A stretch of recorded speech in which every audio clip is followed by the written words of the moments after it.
Hello, it's Annette from CDI Linkit, Clinical Documentation Specialist Services. What I'm excited to share with you today is something to add to your CDI toolbox. It's a tool and it's to use when you find yourself or we find ourselves needing to find a way forward in a project or in a situation, but in all honesty, we might not necessarily know where to begin. But quite often it's used within a quality improvement project. So if you're keen to know more, stay with me and I'll see you shortly. So let's talk about the knowledge practice matrix. What it is, it's a framework and it's designed to visually map out the relationship between what is known, so that's the knowledge, in a specific field or, a specific topic. And it's mapping what is known, as I said, the knowledge, with what is currently being done. So what's the current practice? The matrix just helps to identify the gap between evidence-based knowledge and current practice, allowing for more targeted improvements and action plans. So this matrix is divided into 4 quadrants, and each representing a different dimension in the relationship between knowledge, practice, outcomes, and future actions. Dimension suggests a different perspective or aspect of a relationship, which emphasises the multifaceted nature of how knowledge, practice, outcomes, and future actions interact.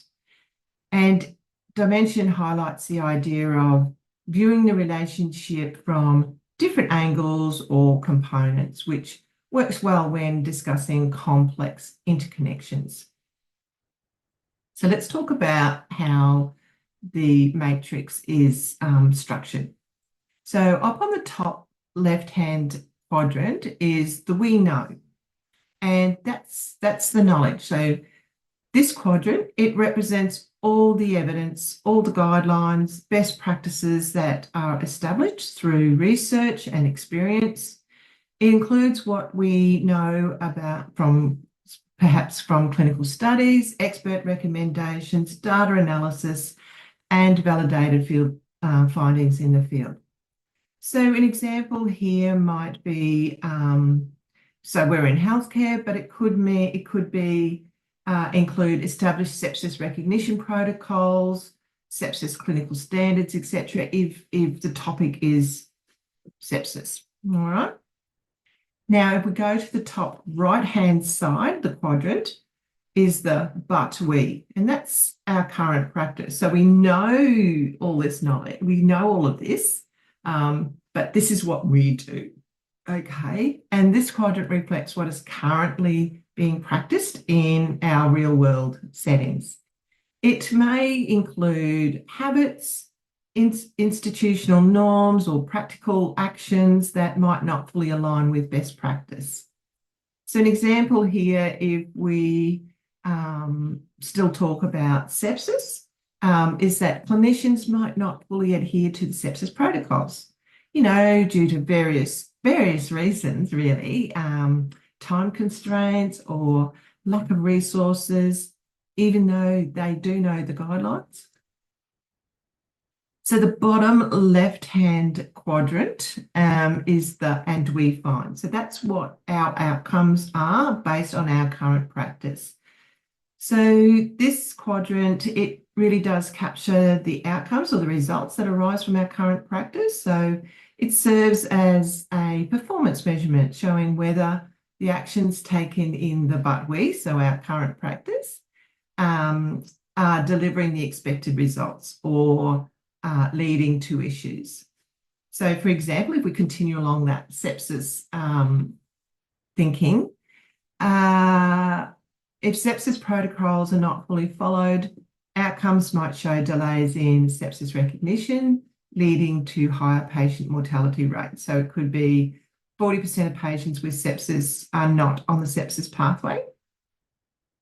36% of patients are not administered antibiotics within 1 hour of diagnosis.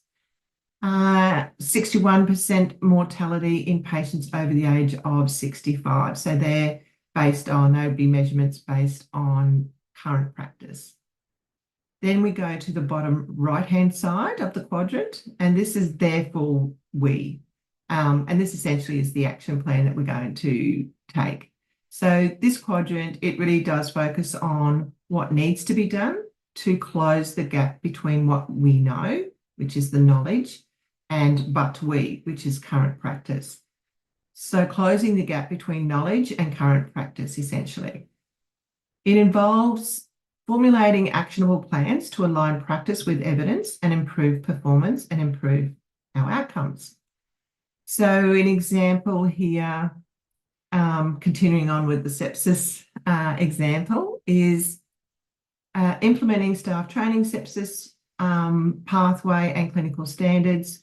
Could be refining clinical workflows to ensure that the sepsis protocols are followed more closely, certainly more closely monitored, and all of which is based on the performance data from that and we find, which is the outcomes quadrant.